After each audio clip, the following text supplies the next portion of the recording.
नमस्कार, मैं शालिनी और आप देख रहे हैं पृथ्वी न्यूज। आइए बढ़ते हैं आज की बड़ी खबर की ओर। कृपया पूरी परिवार को पढ़कर सुनाएं। कांग्रेस भारत को संविधान के माध्यम से मुस्लिम राष्ट्र बना चुकी है, बस घोषणा नहीं कर पाई। अनुच्छेद 25, 28, 30, 1950, HRCE अधिनियम 1951, SCB MPL 1956, धर्मनिरपेक्षता 1975, अल्पसंख्यक अधिनियम 1992, POW अधिनियम 1991, वक्फ अधिनियम 1995, राम सेतु शपथ पत्र 2007, केसर 2009। उन्होंने अनुच्छेद 25 द्वारा धर्मांतर को वैध बनाया। उन्होंने अनुच्छेद 28 के माध्यम से हिंदुओं से धार्मिक शिक्षा छीन ली, लेकिन अनुच्छेद 30 के माध्यम से मुस्लिमों और ईसाइयों को धार्मिक शिक्षा की अनुमति दी।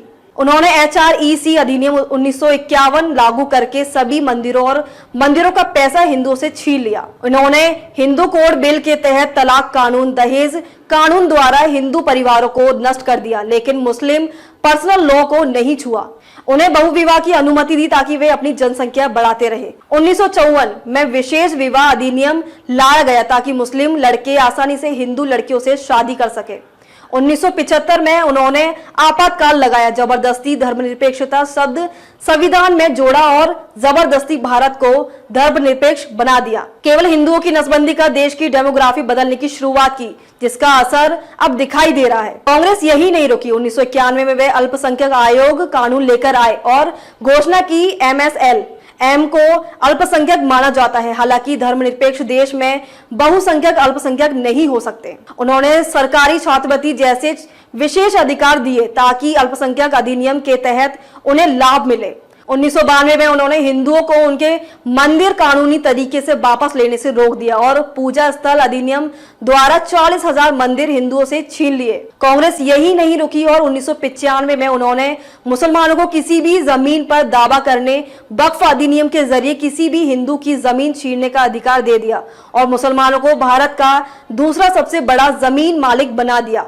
2007 में उन्होंने सुप्रीम कोर्ट में राम सेतु हलफनामे में श्री राम के अस्तित्व को अस्वीकार कर दिया और हिंदू विरोधी धर्म युद्ध में चरम बिंदु 2009 में था, जब कांग्रेस ने भगवा चरमपंथ शब्द गढ़कर हिंदू धर्म को चरमपंथी धर्म घोषित किया। और मजे की बात यह है कि इसी कांग्रेस ने अपने 136 साल में इतिहास में कभी बुरके में 3 तलाक में कोई अतिवाद नहीं पाया।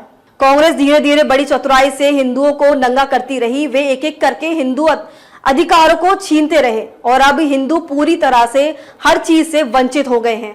और मजेदार बात यह है कि हिंदुओं को इसके बारे में पता तक नहीं है। उनके पास अपने मंदिर नहीं है, उनके पास अपनी धार्मिक शिक्षा नहीं है, उनकी जमीनें उनकी स्थायी संपत्ति नहीं है और वे प्रश्न भी नहीं पूछते क्यों मस्जिद और चर्च स्वतंत्र है लेकिन मंदिर सरकार के अधीन है, नियंत्रण में है। वित्त पोषित मदरसे कन्वेंट स्कूल में, लेकिन सरकारी वित्त पोषित गुरुकुल नहीं। उनका वक्फ अधिनियम तो हिंदू भूमि अधिनियम क्यों नहीं है? उनका मुस्लिम पर्सनल बोर्ड लेकिन हिंदू पर्सनल बोर्ड नहीं। यही भारत धर्मनिरपेक्ष देश है तो यहाँ बहुसंख्यक अल्पसंख्यक क्यों है? स्कूलों में रामायण और महाभारत क्यों नहीं पढ़ाई जाती? औरंगजेब ने हिंदू धर्म को नष्ट करने के लिए तलवार का इस्तेमाल किया। कांग्रेस ने हिंदू धर्म को नष्ट करने के लिए संविधान अधिनियमों, विधेयकों का इस्तेमाल किया और जहां तलवार विफल रही वहां संविधान में यह काम किया। और फिर मीडिया है, अगर कोई ये सवाल पूछने की कोशिश करता है तो उसे सांप्रदायिक, भगवा और भक्त घोषित कर दिया जाता है। यदि कोई राजनेता इन गलतियों को सुधारने का प्रयास करता है तो उन्हें बुलाया जाता है क्योंकि वे लोकतंत्र को कमजोर कर रहे हैं।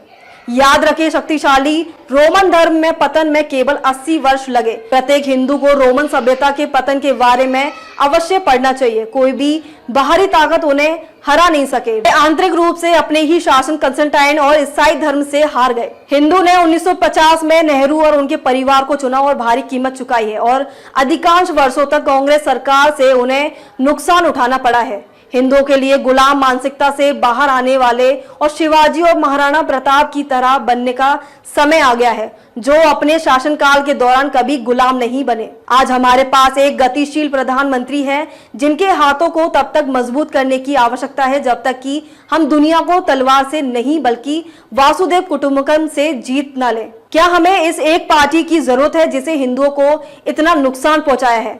दोष केवल कांग्रेस पर नहीं होना चाहिए, वे क्षेत्रीय दल भी दोषी हैं जो राजनीतिक कारणों से समय समय पर कांग्रेस के साथ गठबंधन करते रहे और मुखदर्शन बने रहे। इसके बाद भी अगर हिंदू कांग्रेस को वोट दे रहा है तो, जबकि कांग्रेस आज भी मुसलमानों, ईसाइयों और वामपंथी आतंकवादियों, देशद्रोहियों के लिए समर्पित है, तो हिंदू अपने आप को और अपने परिवार को मुसलमान बनाने के लिए मानसिक रूप से तैयार मालूम क्यों पड़ता है। इस संदेश को कम से कम 10 ग्रुप में अवश्य भेजें। कुछ लोग तो नहीं ही भेजेंगे क्योंकि आत्मसम्मान, राष्ट्रीय बोध व धर्मनिरपेक्ष शून्य है, लेकिन मुझे यकीन है कि आप जरूर भेजेंगे।